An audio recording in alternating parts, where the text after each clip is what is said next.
Good evening friend, मैं फेरीराम। Unity as के platform पे आपका स्वागत है। तो जैसा कि मैंने बताया था कि एक हमारा आंसर राइटिंग का लेकर प्रोग्राम है, तो आपको मैं कुछ खासियत बता देता हूँ कि आपको ये आंसर राइटिंग प्रोग्राम क्यों ज्वाइन करना चाहिए। ठीक है, देखो आज का जो सेशन रहने वाला है ये डेमो क्लास के टाइप से है कि हम आंसर राइटिंग को किस तरीके से लेके चलने वाले हैं और हमारा क्या विजन है इसके पीछे। ठीक है, और आपका मतलब ये क्यों महत्वपूर्ण हो जाता है कि आंसर राइटिंग सबसे महत्वपूर्ण है यूपीएससी के तौर पे, यूपीपीसीएस के तौर पे, या आरपीएससी को लेके, या बीपीएससी जो भी है, जितने भी जहाँ पे रिटर्न एग्जाम होते हैं वहाँ पे आंसर राइटिंग बहुत इंपॉर्टेंट रोल है।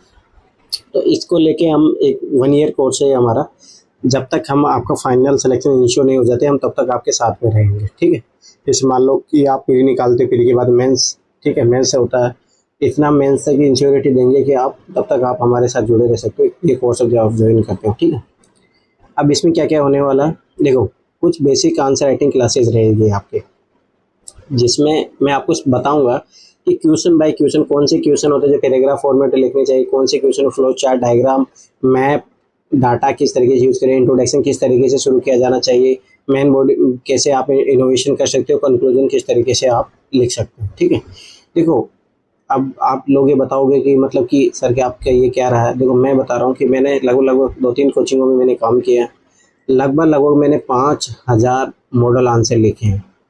5000 बहुत बड़ी बात होती है, 5000 मैंने मॉडल आंसर बनाए हैं। ठीक है, तो ये मेरा एक बहुत अच्छा खासा अनुभव रहा है। ठीक है, दूसरी बात 3-4 लगभग 2019 में बच्चों की कॉपियाँ चेक कर रहा हूँ। ठीक है, तो एक मेरा वो भी व्यक्तिगत अनुभव रहा है। ठीक है, तो मेरे पास एक बहुत लंबा अच्छा खासा लंबा एक्सपीरियंस रहा है।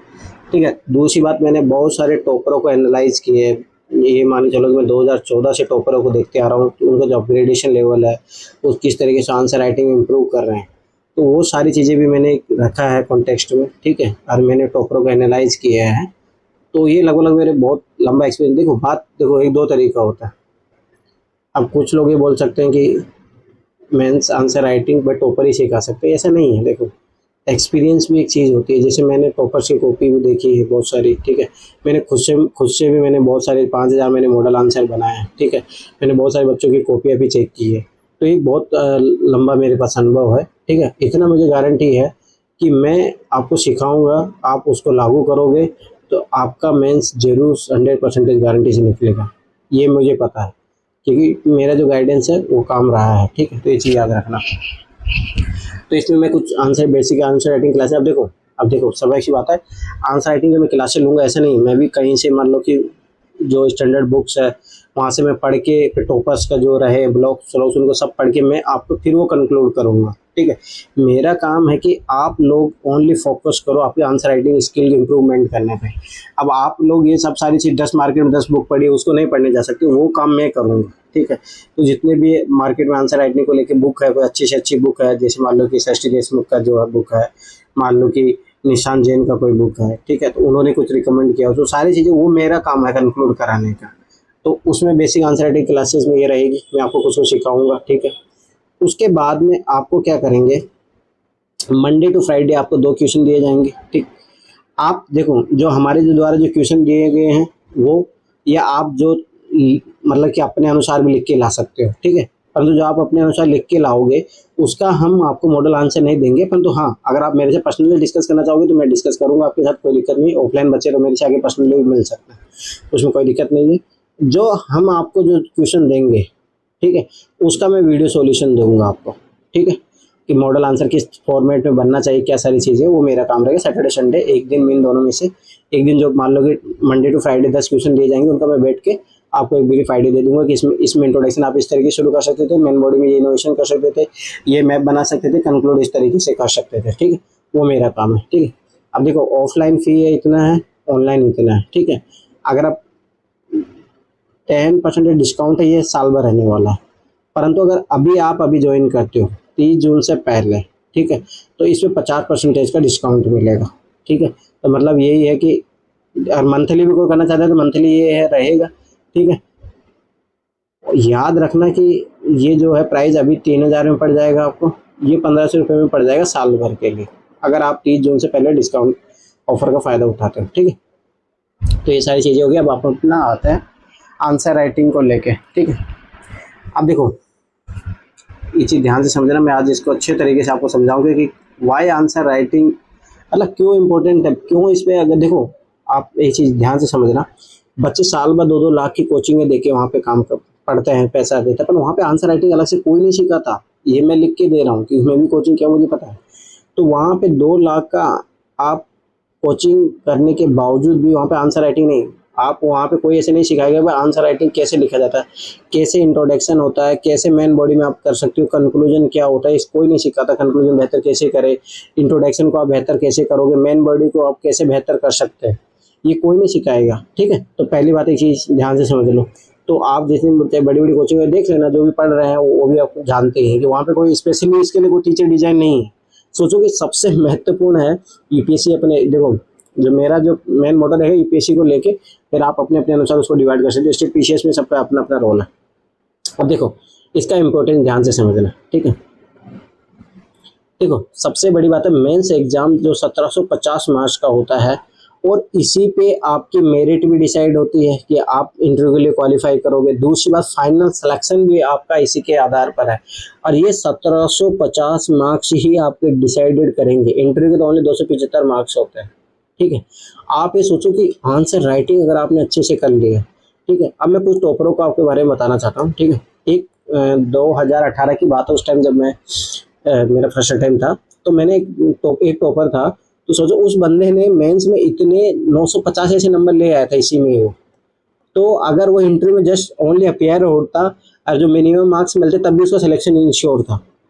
तो सोचो कि मेंस इतना इंपॉर्टेंट हो जाता है कि आंसर राइटिंग आपको इतना इंपॉर्टेंट है कि आप इसी में इतना अच्छा नंबर पा लो कि आपको इंटरव्यू में, देखो इंटरव्यू में ऐसा होता है कि बहुत बार बहुत कम बच्चों 120 नंबर भी मिल जाता है, बहुत कम भी मिल जाता है, 80 भी मिल जाता है, ठीक है। तो आप पहले ही मेंस में इतने नंबर ले आओ कि ताकि आपको इंटरव्यू में कितना भी दे दे कोई फर्क ही ना पड़े, मतलब आपको फाइनली प्रॉपर आईएएस आप बन जाओगे, ठीक है। तो ये सबसे बड़ी चीज़ है, क्योंकि देखो इंटरव्यू किस तरीके चेक करते हैं, पर तो ये तो आपके हाथ में है, ये तो आपके हाथ में, आप जो लिख के जाओगे उसका नंबर तो मिलेगा। अब वहाँ पे इंटरव्यू में तो हो सकता है कि सबके वो जो सामने जो बैठा है उसके विवेक पे निर्भर करता है, ठीक है। परंतु ये सोचो कि 1750 मार्क्स तो आपके पास है, और ये इसीलिए मैं बता रहा हूँ आंसर राइटिंग का इम्पोर्टेंस। ये सब 1750 मार्क्स आपके पास है, आप डिसाइडेड करोगे अपना सिलेक्शन। तो आंसर राइटिंग इसीलिए प्रोग्राम ज्वाइन करना बहुत ज़रूरी हो जाता है, ठीक है। तो सबसे पहली बात, ठीक, तो इसीलिए आंसर राइटिंग का इम्पोर्टेंस है। अब देखो तो मैंने वही बता दिया कि सबसे पहली बात कि आंसर राइटिंग का जो अभ्यास है, अब देखो ये अभ्यास करना पड़ेगा, आपको प्रैक्टिस करनी पड़ेगी। इसीलिए मैं बता रहा हूँ कि डेली आप 2 आंसर हमें लिख के सबमिट करवाइए। ऑफलाइन भी आप आके हमसे चेक करवा सकते हैं, ऑनलाइन भी आप चेक करवाइए, ठीक है। आपको फीडबैक मिलेगा, ठीक है, मैं चेक करके दूंगा, ठीक है। जब तक बर्डन नहीं हो जाता तब तक मैं ही चेक करूंगा, ठीक है, कोई दिक्कत नहीं है, ठीक है। पर जब ज़्यादा बर्डन लगेगा तो मैं सब्जेक्ट के, ऐसा नहीं है कि किसी से भी मैं कॉपी चेक करवा रहा हूँ, नहीं, सब्जेक्ट के स्पेशलिस्ट रहेंगे और उनके चेक होने के बाद में फाइनली मेरे पास आएगा, ठीक है। ये चीज़ में मैं कंसीडर करूंगा कि नहीं, ऐसा नहीं है कि कोई भी कुछ चेक करके दे दिया जाए, बच्चों को कोई इंप्रूवमेंट ही नहीं हो रहा है, ऐसा नहीं। मैं उस कमिटमेंट के साथ काम कर रहा हूँ कि भाई बच्चों को फायदा होना चाहिए, ठीक है। तो ये चीज़ याद रखना। एक तो फाइनल सिलेक्शन होने के लिए आंसर राइटिंग में बता ही दिया कि अगर आप इसी में इतना अच्छा नंबर आएगा तो आपको फाइनल सिलेक्शन तो हो ही जाएगा, ठीक है। दूसरी बात, एक अच्छी रैंक लाने के लिए भी बहुत महत्वपूर्ण भूमिका हो जाती है आंसर राइटिंग की, ठीक है। तो यही मैं जिसमें बता रहा था कि अगर आपके इसी में इतने अच्छे नंबर आ जाए, इंटरव्यू में आपके ठीक ठाक नंबर आए, मान लो कि एवरेज नंबर भी आए, तो आपको फाइनल रैंक अच्छी आएगी, प्रॉपर आप आईएएस बन जाओगे, ठीक है। अब देखो सबसे बड़ी बात है कि सब बच्चे क्या पढ़ने में ही ध्यान देते रहते हैं कि ये पढ़ लिया, ये बुक पढ़ लिया, ये बुक पढ़ लिया। बात है कि उनको रिप्रेजेंटिंग करना, सबसे महत्वपूर्ण बात तो ये है। आप खुद ही ये सोचो कि अगर आप सब कुछ पढ़ के बैठे हो, पर बात है कि आप उसको जब लिखने आते हो तो बच्चों के हाथ कांपने लग जाते हैं। मेरे पास बहुत सारे बच्चे आते हैं ऑफलाइन में, मेरा जितना भी 4-5 साल का अनुभव, जब मैंने ऑनलाइन में कॉपी चेक किया तो मैंने बच्चों को फीडबैक, तो बोलते सर हम क्या शुरुआत करें, हमने तो ये पढ़ के रखा है, ये पढ़ के रखा है, हम शुरू कैसे करें, ठीक है। तो देखो उतना एक चीज़ याद रखना कि सबसे बड़ी चीज़ ये आर्ट होती है, इसको सीखना पड़ेगा। तो वही मैं बता रहा हूँ कि जो 10 अपनी जो बेसिक क्लासेज रहेगी, आपको वहाँ पे मैं सिखाऊंगा कि किस तरीके से आंसर राइटिंग को आप सीख सकते हो, कैसे क्या होती है। कोई दिक्कत, देखो मैं बता रहा हूँ स्टार्टिंग में आपको कुछ भी नहीं आता हो, आप सबसे पहले बताओ क्या करना, जो भी आप मेरे पास पहले दिन आप आंसर लिख के भेजो, आप आंसर लिख के बिना मेरे मतलब जो जब तक आप मेरे गाइडेंस लिए बिना आप लिख के भेज रहा, अब फिर आफ्टर माय गाइडेंस फिर लिखना उसी क्वेश्चन को, अगर आपको चेंजेस नहीं दिखे तब आप बताना मुझे, ठीक है। तो यही मैं बता रहा हूँ कि देखो आप मेरे साथ काम करोगे तो विद द प्रूफ करो काम, ऐसा नहीं है, ठीक है। तो एक चीज़ याद रखना, ये आर्ट है वो मैं सिखाऊंगा कि कैसे उत्तर लेखन की एक आर्ट होती है, ठीक है। तो एक चीज़ याद रखना, जितना सब्जेक्ट आपको पढ़ना होता है उतना ही इंपॉर्टेंट होता है कि उत्तर लेखन का अभ्यास होना, ठीक है। तो ये चीज़ इंपॉर्टेंट है, ये चीज़ याद रखना, ठीक है। ठीक, दूसरी बात देखो, अब क्या होता है ना, बच्चे 2-3 साल से तैयारी कर रहे होते हैं तो नॉलेज तो बहुत कुछ आ जाता है, पर बात ये भी होती है क्वेश्चन के कॉन्टेक्स्ट में आप कितना लिख पा रहे हो, और वो जो उस क्वेश्चन की डिमांड है उसको क्या आप लिख पा रहे हो जो क्वेश्चन में पूछा जा रहा है। दूसरी बात क्या है, उसको व्यवस्थित रूप से आप लिख पा रहे हो कि पहले पॉइंट पे कौन सा आना चाहिए, आखिरी पे कौन सा आना चाहिए, ठीक। क्या उसकी जो क्वेश्चन की डिमांड है उसकी वही वास्तविक पॉइंट आप लिख पा रहे हो वहाँ पे, ठीक है। तो इसीलिए अगर जब तक आप अभ्यास नहीं करोगे, ठीक है, तो वही है कि आप लिख के तो कुछ भी आ जाओगे। अब जब एक लेवल पे आपके पास ज्ञान तो बहुत कुछ आ जाएगा, पर बात है क्या, लिखने से नहीं। सबसे मेन बात है कि वहाँ पे जो देखो, एक चीज याद रखना, आपको जो है वो जो कॉपी है वही रिप्रेजेंट करेगी। आप तो वहां जाके नहीं बोल सकते कि नहीं मुझे इतना आता है, ये आता है, वो आता नहीं। आपने जो लिखा है वो वही जाके वो बोला जाएगा, ठीक है। वो एग्जामिनर तो उसी को पढ़ के आपको इवैल्यूएट करेगा, ठीक है। तो यही सबसे इम्पोर्टेंट हो जाता है कि आप के पास जो नॉलेज है उसको किस तरीके से, इसीलिए बता रहा हूँ ना, ये चीज़ अनुभव किया होगा आपने, भी देखा होगा कि बहुत सारे आपके सीनियर होंगे या मान लो जो भी है, उनके पास नॉलेज बहुत है। नॉलेज तो मतलब अथा सागर है, ठीक है। जैसे मुखर्जी नगर, करोल बाग अगर आप जाओगे वहाँ पे, तो वहाँ पे बच्चों के पास बहुत नॉलेज है, परंतु उनका देखना कि उनके मेंस में बहुत कम नंबर रहता है। और कुछ बच्चे ऐसे भी हैं जिनके पास नॉलेज सीमित है, परंतु उनके मेंस में नंबर बहुत अच्छे खासे आ रहे हैं और वो फाइनली सिलेक्ट भी हो रहे हैं। तो यही मैं बता रहा हूँ कि रिप्रेजेंटेशन करना, आपके पास चाहे कम नॉलेज है पर आप उसे रिप्रेजेंटेशन अच्छे तरीके से करो। बहुत ज़्यादा नॉलेज है पर आप उसको आंसर में इंप्रूव नहीं उतार पा रहे हो, तो ये ज़्यादा महत्वपूर्ण हो जाता है कि आप उसको आंसर में उतारें, ठीक है। अब देखो, तो ये मैं कुछ कुछ पॉइंट बता दें कि क्यों जरूरी हो जाता है, ठीक। आगे देखो, अगला है कि प्रश्न पत्र को पूरा करने के लिए भी आपको उत्तर लेखन का अभ्यास होना चाहिए। अगर आप मान लो कि आप उत्तर लेखन अभ्यास नहीं करोगे तो एग्जाम में, मैं हकीकत बता रहा हूँ, 14-14 क्वेश्चन होते हैं 2-3 घंटे में। मैं खुद जब पहली बार लिखा तो मेरे 14 क्वेश्चन ही हुए थे, फिर धीरे धीरे आज मैं 20 क्वेश्चन लिख लेता हूँ आराम से, ठीक है। तो वो टेक्निक भी मैं आपको सिखाऊंगा कि आप कैसे, जो स्टार्टिंग में आप देख लेना खुद ही, जो भी पहली बार आंसर राइटिंग कर रहा है, डायरेक्ट आप ये जाओगे तो मैं हकीकत बताऊँ 14-12 क्वेश्चन, इस 16 तक ज़्यादा चले जाओगे। फिर 20 क्वेश्चनों की सबसे बड़ी टक्कर तो यही रहती है। अब जब आंसर राइटिंग आप आओगे, तो इसीलिए बता रहा हूँ डेली आंसर राइटिंग आप करोगे तभी इस लेवल पे पहुंच पाओगे आप, ठीक है। तो सबसे महत्वपूर्ण हो जाता है कि उसको एक टाइमली मैनर से भी कंप्लीट करना, ठीक है। तो इसलिए भी आंसर राइटिंग अपना जरूरी हो जाता है, ठीक है। ये चीज़ समझ में आ गया, ठीक। अब देखो अब क्या होता है कि अब जैसे कोई बच्चा गया पहली बार में, उसने 14 क्वेश्चन लिखे, तो अब वो क्वेश्चन को कंप्लीट करने में ज़्यादा दिमाग लगाता रहता है।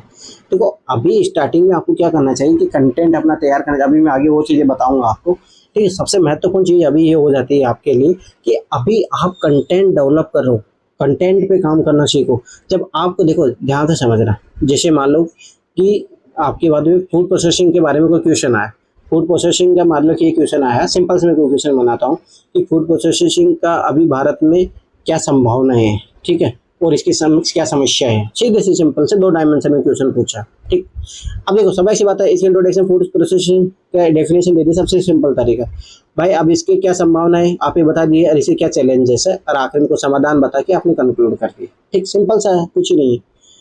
अब बात ये है कि आपके पास ये कंटेंट होगा तभी तो आप लिख पाओगे। तो ये कंटेंट मैं बताऊंगा कैसे शॉर्ट नोट्स बनाए जाए, किस तरीके से टू द पॉइंट आप उसको आंसर लिखोगे, वो सारी चीज़ें मैं आपको बताऊंगा। तो सबसे पहले आपको क्वालिटी पे काम करना, धीरे धीरे आप स्पीड बढ़ाने पे भी काम हो जाएगा। वो मैं बताऊंगा कैसे। क्वेश्चन जैसे मान लो अभी 2 डिमांड थी तो उसमें 5 पॉइंट ही लिखो आप, 10 पॉइंट लिखने की जरूरत नहीं है। जैसे मैं भी स्टार्टिंग में क्या करता था, पूरा पेज भर देता था और नंबर वही मिलने आखिर में।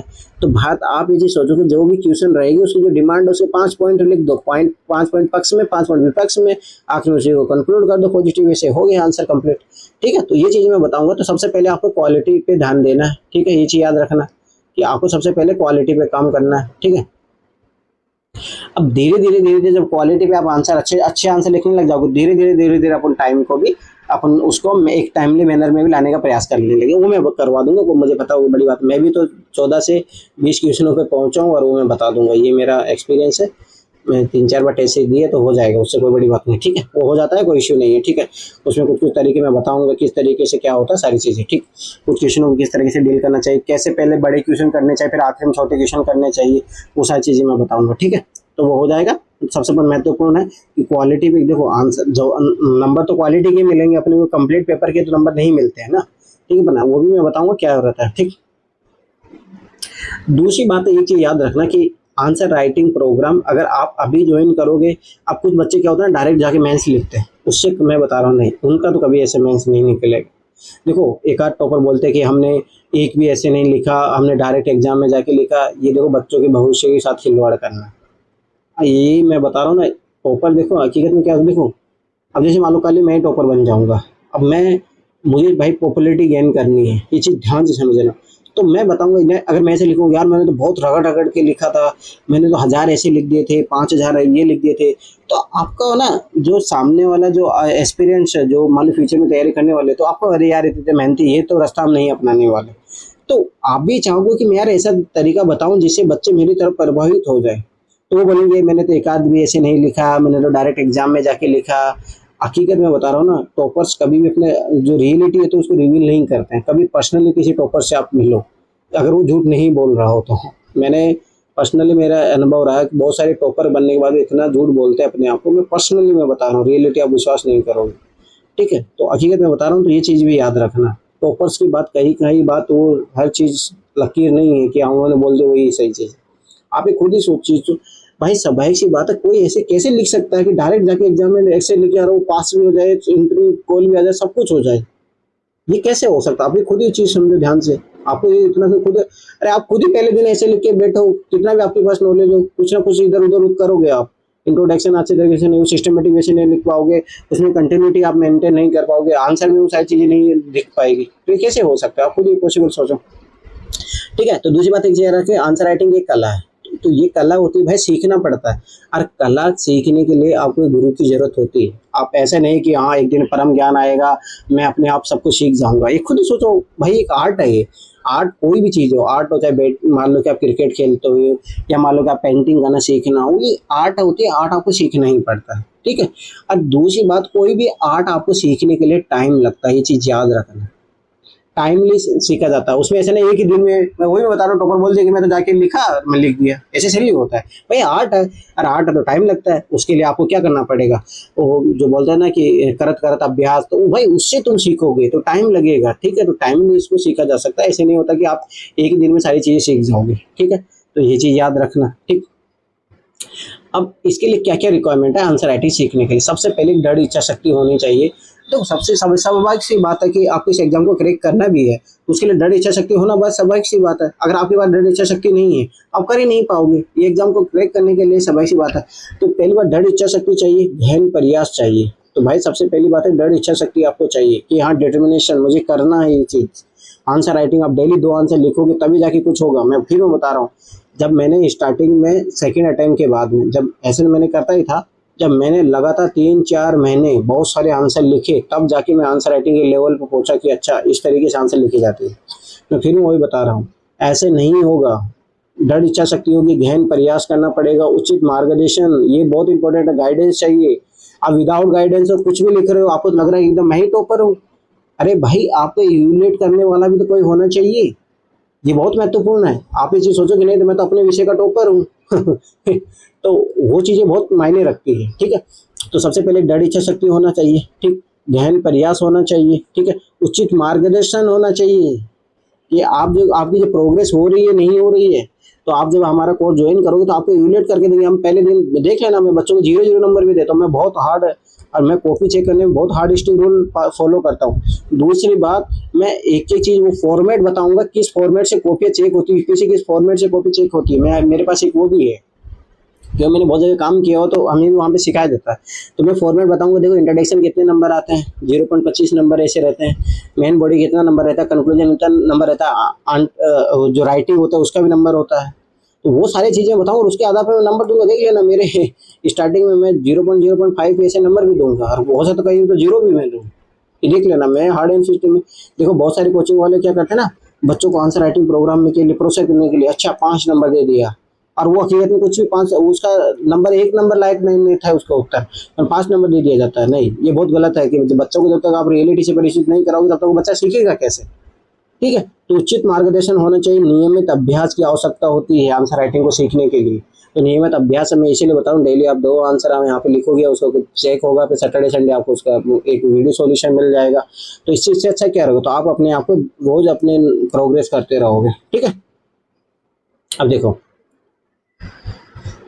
दूसरी बात, आंसर राइटिंग एक चीज़ याद रखना, आंसर राइटिंग एक तो अपना आंसर रिप्रेजेंट अच्छा से अच्छा लिख सको, उसके लिए तो ज़रूरी है ही, पर सबसे बड़ी बात है जो आपने जो भी पढ़ा है समझा है उसको समझने के लिए और उसको एक जगह कंसाइज करने के लिए भी ज़रूरी है कि आप इतना सारा चीज़ें पढ़ते हो उसको क्या आप रिप्रेजेंट कर पा रहे हो, ठीक है।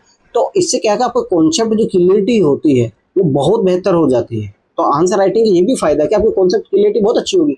अब जैसे मैं जब बच्चों का आंसर राइटिंग करवाता हूँ तो मैं बोलूँ जैसे चलो ठीक है, आपने विषय कैसे शुरू किया है, ठीक है, अब इसके देख देख के आंसर लिखो आप। मैं इसमें साफ सीधा सिंपल बताऊँ, आप देख के लिखो, कोई दिक्कत नहीं है, मैं फिर भी उसमें गलतियाँ निकालूंगा, आप देख के आओगे तब भी मैं गलतियाँ बताऊंगा।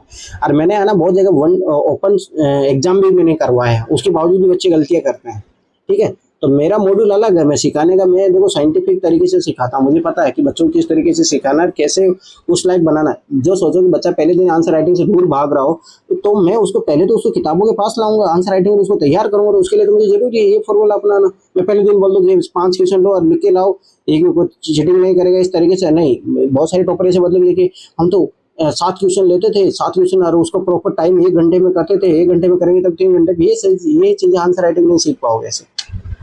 घास जरूर काट लोगे, मैं बता रहा हूँ, एक प्रॉपर प्रोसेस होती है, आपको जो प्रोसेस मैनुअल होता है उसको फॉलो करना पड़ेगा। मेरे पहले मैं स्टार्टिंग में 10 क्लास कराऊंगा आपको, जल्दीबाजी नहीं करना चाहिए, मैं बता रहा हूँ, एक एक धीरे धीरे अपन सीखेंगे। पर इतना मुझे पता है कि मैं मेन से पहले आपको अच्छे तरीके से रेडी कर दूंगा, फिर उसके बाद में आपसे कोई सा भी टेस्ट जाके देख लेना, उसमें कोई गलतियाँ निकले फिर मेरे को बताना, वो इतना मैं कॉन्फिडेंस हूँ, ठीक है, मेरे पास इतना तो है, ठीक है। तो ये चीज़ याद समझना कि आपकी कॉन्सेप्ट क्लियरिटी अच्छी तरीके से हो जाती है, ठीक है। अब देखो, अब ये सारी चीज़ें हो गई, अब देखो अब कैसे नोट्स बनाना और कैसे आंसर राइटिंग में सामंजस्य, ये चीज़ समझने का प्रयास करो आप, ठीक है। देखो जब आप नोट्स बनाओगे, जैसे मैं अभी बच्चों को ना जो भी मेरे ऑफलाइन है ऑनलाइन है मैं उनको भी टारगेट दिया हूँ, शायद हो सकता है एक आध 2 दिन में मैं कल भी हो सकता है मैं ले लूँगा क्लास, ठीक है। उसमें मैं क्लास लूँगा कि कैसे नोट्स बनाने चाहिए, क्या है किस तरीके से नोट्स बनाए, वो मैं सारे टारगेट दूंगा जो मैं बच्चों को फ्री में मेंटरशिप प्रोवाइड कर रहा हूँ, तो उसमें मैं यही बताने वाला हूँ। तो उस नोट्स का, शॉर्ट नोट्स का क्या फ़ायदा होता है मैं बताता हूँ। जैसे चलो यहीं पे समझ लेते हैं, ठीक है। अमेरिका क्रांति है, ठीक है, ध्यान से समझना, अमेरिका क्रांति, ठीक है। अब इसके मानो मैंने देख लिया, इसके कारण क्या है, किस कारण से अमेरिका क्रांति हुई, इसका प्रभाव क्या हुआ, दूसरे देशों पे क्या प्रभाव पड़ा, इस तरीके से, ठीक है। इसकी कमियां क्या थी, क्या जो भी है, ठीक। अब सोचो मैंने इस फॉर्मेट में, अगर सोचो मैंने इस फॉर्मेट में अपने नोट्स तैयार किए, अमेरिका क्रांति का पृष्ठभूमि मान लो, बैकग्राउंड क्या है, ठीक है। मैंने इस फॉर्मेट में अगर सोचो मैंने नोट्स बनाए और मैं बच्चों से सभी को इसी फॉर्मेट में नोट्स बना रहा हूँ, देखो जो मैं टास्क दे रहा हूँ मैं बहुत सिस्टमेटिक तरीके से, मेरे जो अनुभव रहा 8-10 साल का जो मेरा इस तैयारी का अनुभव रहा है, ठीक है, मैंने टॉपर बनते हुए देखे हैं, सारी चीज़ें मैंने ऑब्जर्व किया कि क्या सिमिलरिटी जैसा टॉपरों में, ये चीज़ें मैंने अच्छे तरीके से ऑब्जर्व की है, ठीक है। जितने मैंने टॉपर देखे हैं जो अच्छे टॉपर रहे, मैं बता रहा हूँ, ठीक है, उन्होंने भाई शॉर्ट नोट्स अपने बनाए हैं, ये चीज़ याद रख लेना।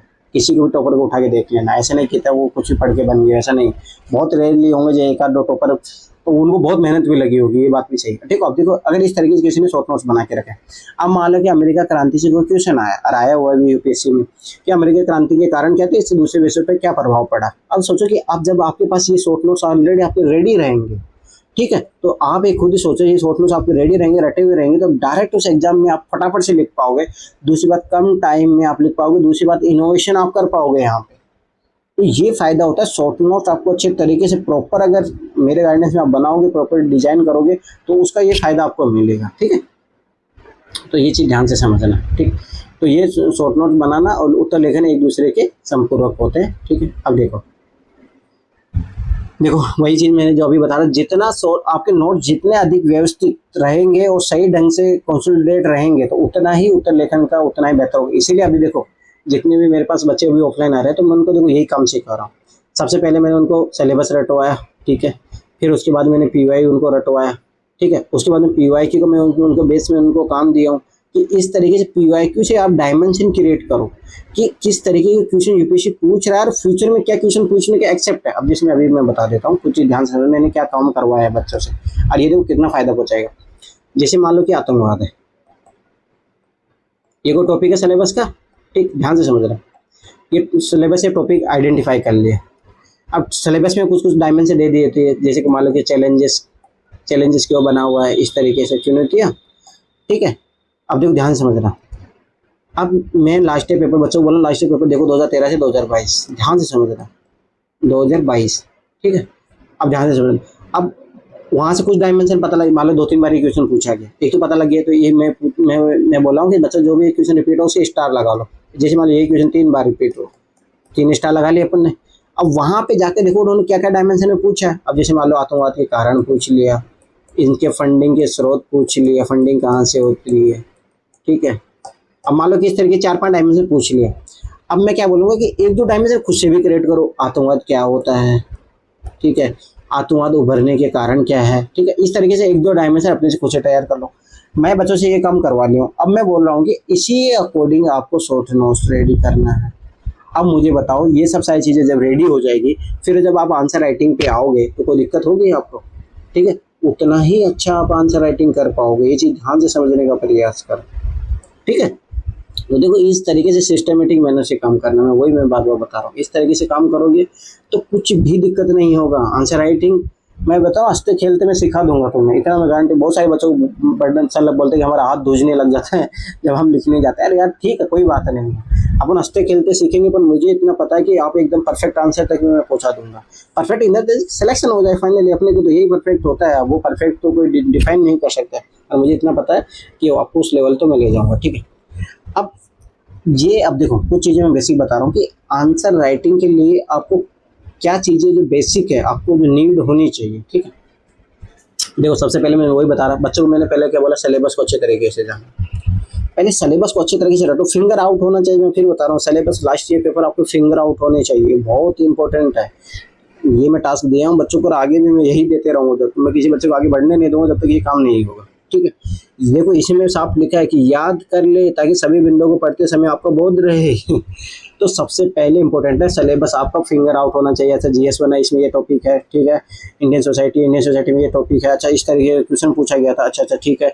इस तरीके से ये सारी चीज़ें एकदम टू द पॉइंट, ठीक है। अगला देखो पिछले वर्ष के प्रश्न पत्रों में, यार यही बच्चों को मैं काम करवा चुका हूँ, ठीक है। ये मैंने कहीं बुक से उठाए हैं, ठीक है, पर मैं ऑलरेडी काम करवा रहा हूँ अपने बच्चों को, मुझे भी पता। देखो ये चीज़ें, देखो यही एक्सपीरियंस है। वो अलग बात हो टॉपर बन गए, उन्होंने बुक छाप दी, ठीक, पर मेरा भी तो एक एक्सपीरियंस है, तो मैं ऑलरेडी ही बच्चों को ये काम करवा रहा हूँ, ठीक है। इससे क्या फ़ायदा होता है, जब लास्ट ईयर पेपर और सिलेबस को आप पढ़ते हो तो एक स्टैंडर्ड का पता लगता है और उसका कहाँ तक दायरा हो, कहाँ तक क्वेश्चन पूछ सकता है, ठीक है। तो इसलिए लास्ट ईयर पेपर बहुत जरूरी है एकदम पढ़ना, ठीक है। फिर उसके प्रकार, प्रश्नों के प्रकार, किस तरीके के क्वेश्चन पूछ रहा है। मैं बता रहा हूँ कि जो मेरा अनुभव रहा है, यूपीएससी अपने आप को बहुत अपग्रेड करता है भाई।